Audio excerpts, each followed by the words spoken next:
حضرت اسامہ بن زید بن حارثہ رضی اللہ تعالیٰ عنہ فرماتے ہیں، رات کا ایک پہر گزر گیا اور مجھے حضور سے کوئی کام تھا۔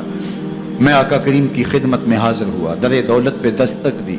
حضور تشریف لائے تو چادر اوڑی تھی، بکل کی ہوئی تھی میرے حضور نے، تو میں نے اپنی حاجت کہی تو حضور نے میری حاجت پوری کر دی۔ لیکن ایک منظر میں نے دیکھا کہ حضور نے جو چادر کی بکل فرمائی تھی اس کے اطراف میں پہلوؤں میں ابھار تھے، جس طرح اندر کوئی ہو۔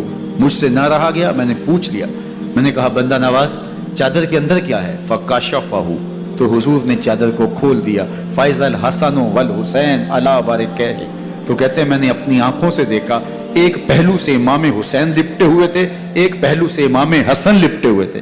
فرمایا یہ میرے بیٹے ہیں، یہ میری بیٹی کے بیٹے ہیں، اے اللہ میں ان سے پیار کرتا ہوں، تو بھی ان سے پیار کر، جو ان سے پیار کرے اس سے بھی پیار کر۔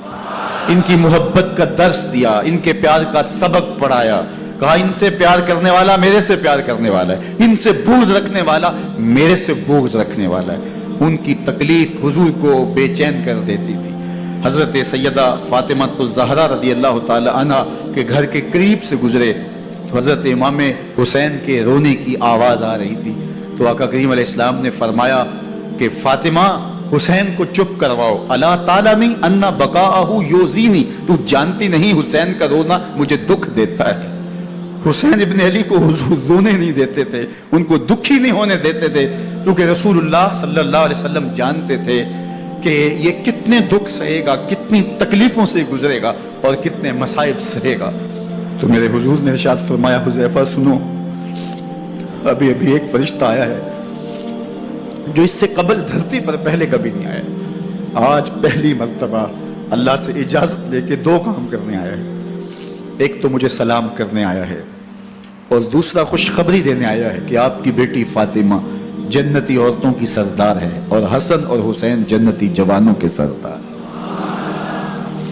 ایک طرف یزید ناپاک میسون کا پلیت بیٹا اور ایک طرف محمد عربی کا نواسا، فاطمہ کے دودھ کا اثر، علی المرتضیٰ کے خون کی تاثیر، رسول اللہ صلی اللہ علیہ وسلم کے کندھوں پہ بیٹھنے والا۔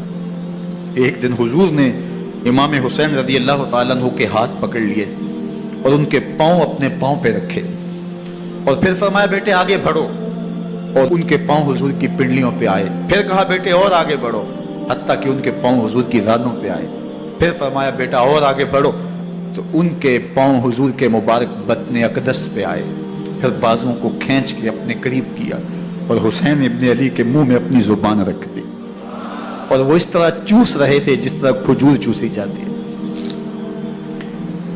تو اللہ کے محبوب علیہ السلام نے حسین ابن علی کو اپنی زبان کا لعاب دہن دے کر کے، وہ شیر رحمت دے کر کے، وہ کوثر و تسلیم سے پاکیزہ تر آب رحمت عطا کر کے ان کی ہمیشہ کے لیے پیاس بجھا دی، تاکہ کل کربلا کے تپتے ہوئے ریگزار میں حسین ابن علی کو پیاس کی شدت تنگ نہ کرے۔